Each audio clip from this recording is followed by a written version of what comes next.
Oke baik, Assalamualaikum warahmatullahi wabarakatuh. Jadi pada kesempatan kali ini saya bakal menjelaskan kepada teman-teman semua atau adik-adik semua ya yang sudah melakukan praktikum keempat, yaitu tentang kromatografi ya yang sudah dikerjakan atau dilakukan, karena praktikum kita hanya satu doang.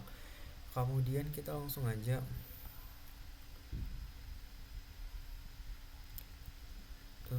kita ada sebentar ini.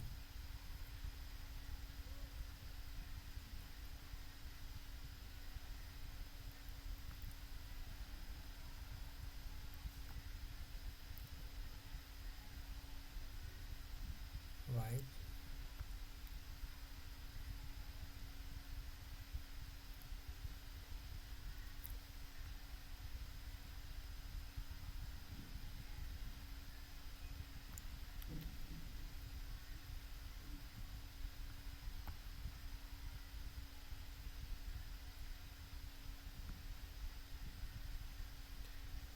Oke baik, jadi di sini kita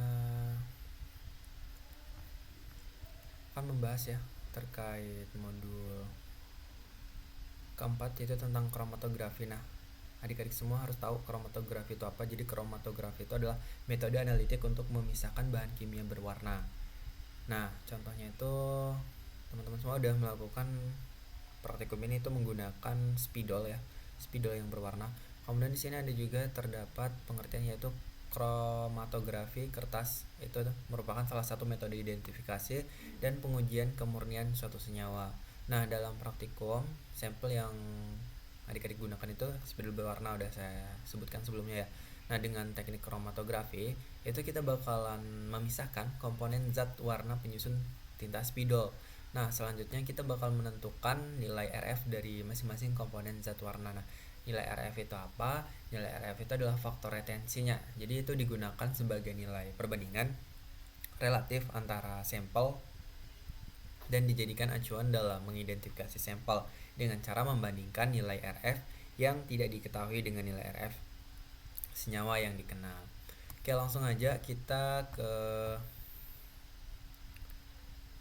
aturan penulisannya. Nah, sama ya adik-adik semua, buat bab 4 di bawahnya hasil dan pembahasan dengan menggunakan kalimat caps lock atau kapital semua. Kemudian di bawahnya adik-adik tulis semua. Ikuti aja formatnya seperti ini. Itu ada 4.1 ialah data hasil percobaan. Nah, kemudian adik-adik semua tulis lagi subbabnya 4.1.1 itu ada data spidol warna hijau tua. Jadi data spidol hijau tua. Nah, kan ada 4 spidol ya, berarti yang berikutnya itu ada ini untuk perhitungan ya, perhitungan spidol hijau tua. Kemudian yang ketiga itu spidol kuning, kemudian ada perhitungan spidol kuning, kemudian berikutnya ada data spidol orange, kemudian ada perhitungan spidol orange. Ini kita turunin aja ke bawah biar lebih cakep. Oke. Nah, kemudian ini ada data spidol warna coklat, ini kita agak kasih jarak, jangan terlalu dekat, nggak muhrim. Oke. Kemudian di sini ada perhitungan spidol. Oke, ini belum kita ganti ya. Coklat harusnya. Coklat. Oke. Kemudian berikutnya, oke sudah. Oke. Oh ya, saya mau tunjukin dulu ya. Jadi, oh ya, tiap TPB itu memiliki beragam warna spidol ya. Jadi ini yang saya kasih contoh atau saya buat tutor ini untuk TPB yang saya asprakin tadi, TPB 41 ya. Nah, ini ada warna hijau, kemudian warna kuning, kemudian spidol warna orange, kemudian ada spidol warna coklat. Jadi untuk yang TPB lain menyesuaikan aja, kan ada yang menggunakan spidol warna hitam, warna ungu gitu. Jadi disesuaikan saja. Kalau yang TPB 41 tadi itu menggunakan 4 warna, itu ada hijau, kuning, orange, dan coklat. Sedangkan kalau TPB lain silakan disesuaikan saja warnanya apa aja ya. Kemudian kita next lagi, kita lanjut lagi untuk penjelasannya. Oke. Jadi itu ya, ditulis 4.1 data spidol hijau tua, kemudian 4.1.2 itu perhitungan spidol hijau tua. Nah, itu kan teman-teman tulis ya, atau udah dapat tuh. Ini kan ada yang pertama itu datanya itu ada hijau daun. Kan warnanya ada beberapa ya. Kalau di spidol hijau tua tadi itu ada hijau daun se apa?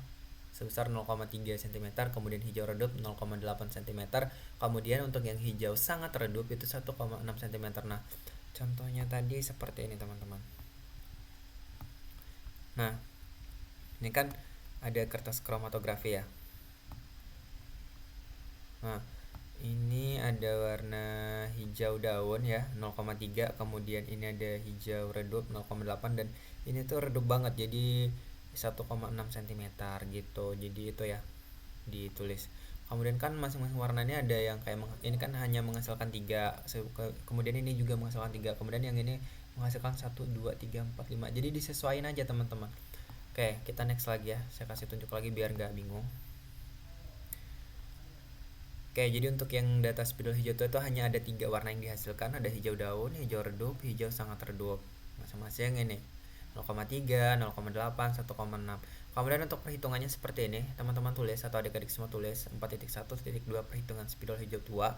Nah, rumus kemudian titik 2 itu ada RF.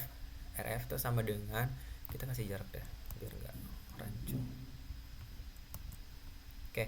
Di sini ada jarak yang ditempuh oleh substansi atau jarak yang ditempuh substansi, kemudian ini ada jarak yang ditempuh oleh pelarut. Nah, jarak yang ditempuh oleh substansi itu apa dan jarak yang ditempuh oleh pelarut itu apa? Jadi untuk yang jarak yang ditempuh oleh substansi itu adalah ini teman-teman, data yang ada di sini 0,3, 0,8, 1,6. Kemudian kalau untuk yang jarak yang ditempuh oleh pelarut itu adalah ini teman-teman. Ini saya kasih tunjuk aja ya. Mana tadi kromatografinya. Nah, ini. Jadi yang kalian garis menggunakan pensil dari atas ini sampai bawah ini panjangnya adalah 4,5 cm. Nah, itulah yang disebut sebagai jarak yang ditempuh pelarut. Tuh, jadi 4,5. Nah, untuk TPB lain ya, itu menyesuaikan aja karena ada yang 4 cm pas, ada yang 4,3, kemudian ada juga yang 4,2, 4,1. Jadi, untuk TPB lain ya, untuk yang jarak yang ditempuh oleh pelarut ini itu disesuaikan aja. Oke, bisa ditulis berdasarkan data atau dari percobaan yang udah dilakukan oleh teman-teman semua. Kemudian kita langsung next saja ya. Ini saya kasih contoh. Ini saya ngambil dari TPB 41 tadi. Nah, kalau hijau daun itu kan mendapatkan 0,3, berarti dia sama dengan 0,3 cm. Jangan lupa ya, satuannya ditulis cm. Kemudian dibagi dengan jarak yang ditempuh pelarut. Nah, pelarutnya tadi kan itu 4,5 ya, berarti 0,3 dibagi 4,5 cm. Kemudian dapatlah 0,066 cm. Begitu juga dengan hijau redup. Nah, hijau redup kan 0,8, berarti dibagi dengan 4,5 menghasilkan 0,177 cm. Kemudian begitu juga dengan hijau sangat redup, itu dapatnya 1,6 dibagi sama 4,5, dapatnya 0,355 cm. Nah, ingat untuk TPB lain itu disesuaikan aja. Lagi-lagi ya, saya ingatkan kembali karena nggak semua TPB itu sama warna spidol yang digunakan gitu. Kalau misalkan mendapatkan 5 warna ya udah ditulis 5 warna. Nah, ini langsung aja saya kasih contoh ya. Yang ini kalau data spidol warna kuning dia menghasilkan 3 warna juga. Kalau untuk ini spidol warna orange itu menghasilkan 5 warna dia. Jadi teman-teman tulis kelima-limanya, ada pink, kemudian baby pink, kemudian kuning kunyit, kuning redup, kuning pucat. Jadi ditulis semua data-data yang didapatkan. Oke, berdasarkan di data percobaan. Kemudian perhitungannya juga sama teman-teman. Ini ada perhitungan spidol orange. Rumus titik 2 kemudian RF sama dengan, kita kasih jarak jangan terlalu dekat karena bukan muhrim. Oke, kasih jarak lagi deh. Tuh, tapi jangan terlalu jauh juga nanti LDR. Oke, ini ada jarak yang ditempuh substansi dibagi dengan jarak yang ditempuh pelarut. Oke, ingat jarak yang ditempuh substansi itu adalah data-data yang di sininya. Ditulis saja disesuaikan dengan data percobaan teman-teman. Kemudian untuk yang jarak yang ditempuh pelarut itu adalah 4,5 cm berdasarkan panjang garis yang udah teman-teman garis di kertas kromatografi masing-masing ya. Kemudian didapatlah berapa gitu sentimeternya. Sama sih untuk semuanya ya, perhitungannya ditulis saja data spidol warna apa gitu. Sebentar, ini orange, ini coklat. Oke. Itu ya, coklat juga ternyata menghasilkan 5 warna juga. Tapi kalau misalkan di TPB teman-teman gitu atau TPB lain selain di TPB 41, karena ini kan saya ngambil dari data TPB 41 ya. Ada juga kok yang spidol warna coklat dia menghasilkan 7 warna, ada juga yang menghasilkan hanya 4 warna, ada juga yang menghasilkan 3 warna. Jadi teman-teman tulis data ini adalah sesuai dengan data percobaan atau praktikum teman-teman. Oke. jangan berpatok dengan ini, karena mentang-mentang data spidol coklat menghasilkan 5 di tutorial ini, teman-teman ikutin 5 gitu, padahal ketika praktikum hanya menghasilkan 3, bahkan ada yang menghasilkan 7 gitu. Nah, jadi harus ditulis semua teman-teman, dan perhitungan juga kan gak rumit ya, hanya tinggal dibagi-bagi doang gitu. Oke, kemudian dah ya, untuk perhitungan saya rasa ini sangat mudah untuk dipahami atau diikuti. Lanjut kita ke pembahasan. Nah, untuk pembahasan lagi-lagi saya menekankan kepada adik-adik semua atau teman-teman semua ya. Untuk paragraf pertama itu kalian ceritakan selama praktikum kalian ngapain aja gitu. Kemudian minimal 3 kalimat. Nah, semakin banyak kerja, semakin banyak kalimat. Maksudnya kerja di sini adalah semakin banyak teman-teman melakukan apa gitu ya di praktikum. Entah itu yang ngambil eluen-nya, entah itu yang meng-hard-dryer atau mengeringkan kertasnya, entah itu yang mencuci, entah itu yang mengembalikan eluen-nya ke botol regen kembali, entah itu yang mendokumentasi gitu. Jadi ketika teman-teman banyak kegiatan atau banyak kerjanya selama praktikum, maka harusnya ya paragraf pertama ini banyak banget yang teman-teman bisa tuliskan. Kemudian sebentar. Oke, sertakan foto dokumentasi kalian. Nah, ini saya kasih contoh ya. Ini ada foto tadi praktikum. Ini TPB 47 deh kalau nggak salah, yang gambar A. Ya ada sayanya di sini, kemudian ya sengaja banget sih di sini ada sayanya gitu ya. Oke. Kemudian ini yang gambar atau foto B ini TPB 40 ya kalau nggak salah. Oke, izin ya untuk adik-adik TPB 40 dan juga 47 untuk menampilkan di tutor ini. Kemudian di sini dikasih keterangan gambar 1 itu yang A itu proses pengambilan eluen. Nah, nih, jadi ini proses pengambilan eluen. Kemudian untuk yang foto B atau gambar B ini itu adalah proses penutupan gelas beker dengan plastik wrap. Gelas beker kasih keterangan deh. Berisi eluen. Berisi eluen. Nah, harusnya seperti itu. Kita kayaknya kecilin aja deh biar dia muat. 9 mungkin. Oke. Tapi dia nggak sejajar, bentar kita sejajarin dulu. Udah cakep, oke, udah cakep. Nah, jadi intinya adalah dikasih keterangan seperti ini, gambar 1 ini kasih A, ini kasih B gitu. A ini apa sih? A itu proses pengambilan eluen. Oke. Nah, ini ya saya kasih tunjuk biar jelas. Oke, seperti ini. Ini ngambil eluen.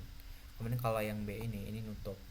Sebenarnya di dalam gelas beker ini selain ada eluen-nya, ini udah ada kertas kromatografi yang udah dikasih titik-titik warna masing-masing spidol. Itu maksimal 4 warna spidol gitu. Jadi bisa dah ditulis kayak gini, proses pengambilan eluen, dan B proses penutupan gelas beker berisi eluen.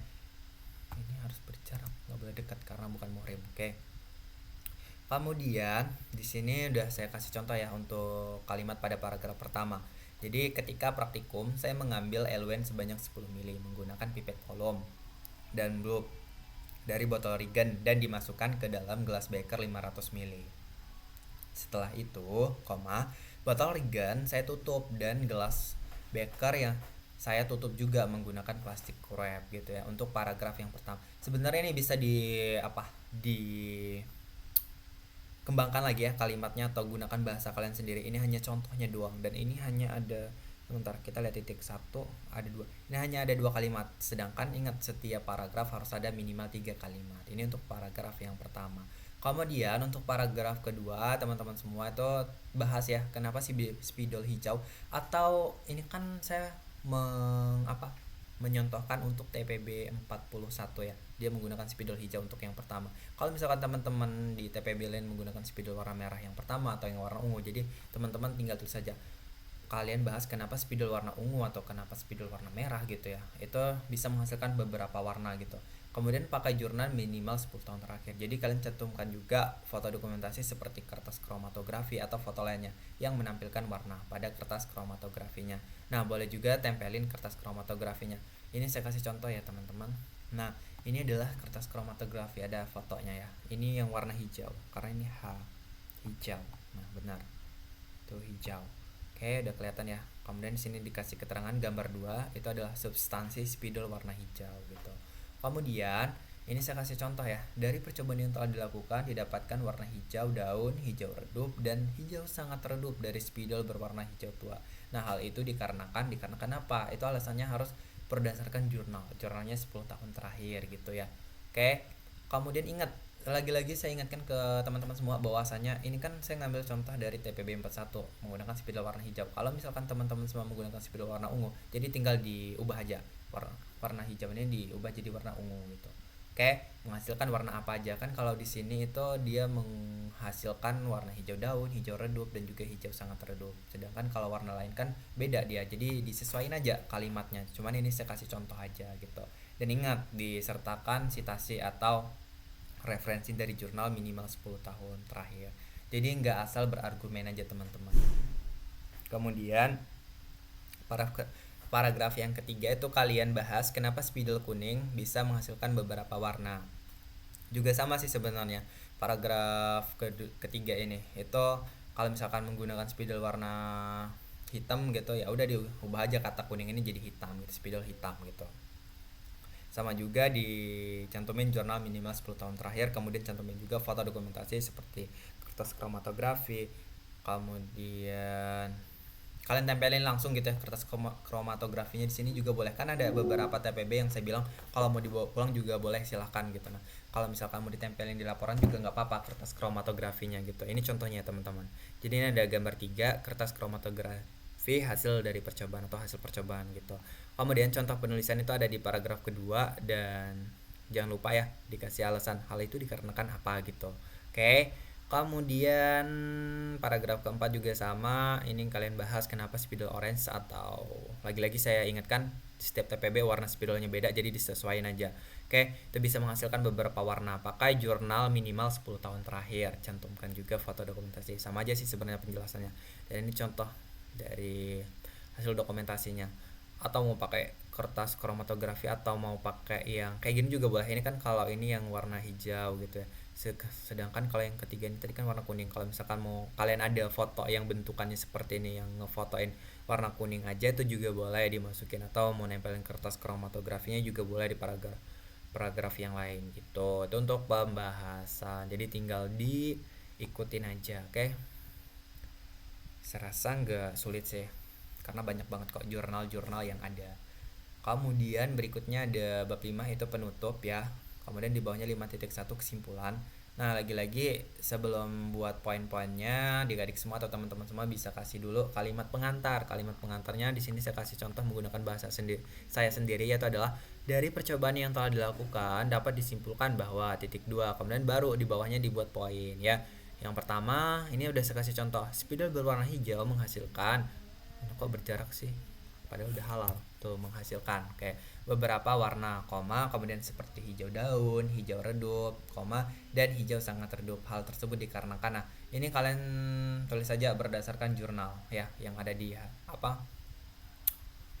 pembahasan kalian. Kemudian untuk nomor 2 juga sama, berikan kesimpulan untuk warna spidol berikutnya berdasarkan hasil dan pembahasan gitu ya. Lagi-lagi ya, saya ingetin ke teman-teman semua atau adik-adik semua, ingat setiap TPB itu spidolnya pasti berbeda-beda. Ini kan saya nyontohin warna hijau, kalau misalkan warna ungu ya udah tulis aja warna ungu gitu. Atau warna merah merah, kalau coklat coklat, kalau hitam hitam gitu ya.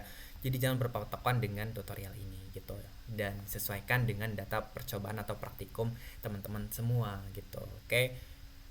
Kemudian udah sih itu aja ya untuk penjelasan tutorial kali ini. Dan saya mau ngasih penjelasan juga sih terkait pembuatan citasi sebentar. Kita pause dulu. Oke, kita lanjut ya. Berikutnya kan setelah bab 5 penutup itu ada daftar pustaka. Nah, daftar pustaka itu berasal dari tinjauan pustaka, diurutkan sesuai abjad. Ingat, kalau untuk tinjauan pustaka itu kan ada 3 ya. Sedangkan di sini pembahasannya ada 5 paragraf, tapi paragraf pertama tidak menggunakan citasi. Sedangkan 4 paragraf lainnya menggunakan citasi. Jadi harusnya di daftar pustaka teman-teman atau adik-adik semua itu harusnya ada 7 gitu, karena 3 ditambah 7 itu 3 ditambah 4 totalnya adalah 7. Oke. Kemudian lagi-lagi ya, di sini saya jelasin untuk penulisannya itu seperti ini. Oke. Untuk Chang ini nama ya, nama penerbit atau pembuat gitu ya. Kemudian ini ada tahun, kemudian titik ini ada judul dari buku tersebut. Oke. Kemudian di garis bawahi, ingat ini udah ada garis bawah. Ini saya zoom deh biar adik-adik nggak lupa gitu ya.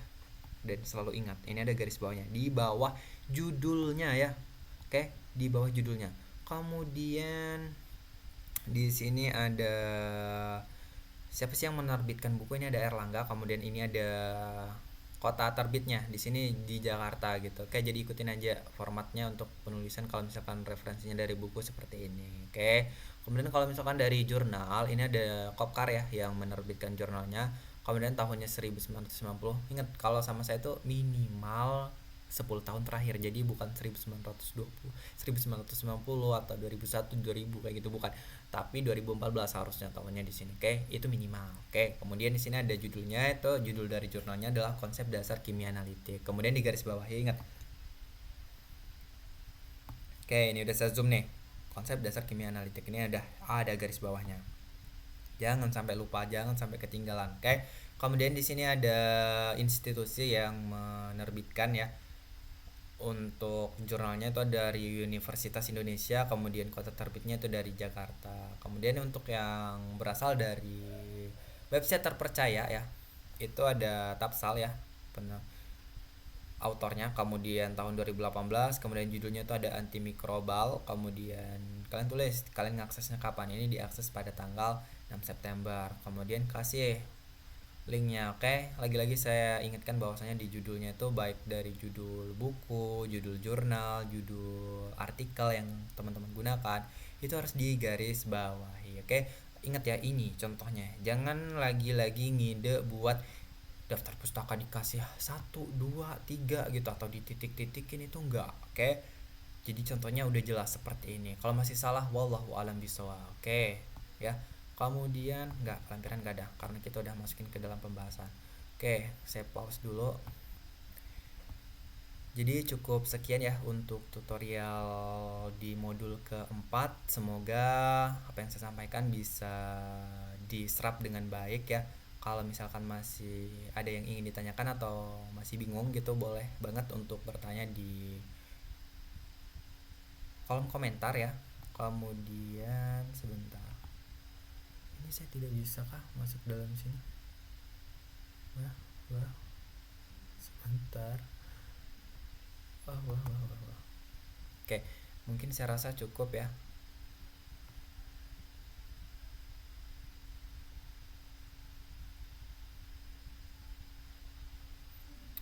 Saya akhiri, wassalamualaikum warahmatullahi wabarakatuh. Terima kasih semuanya.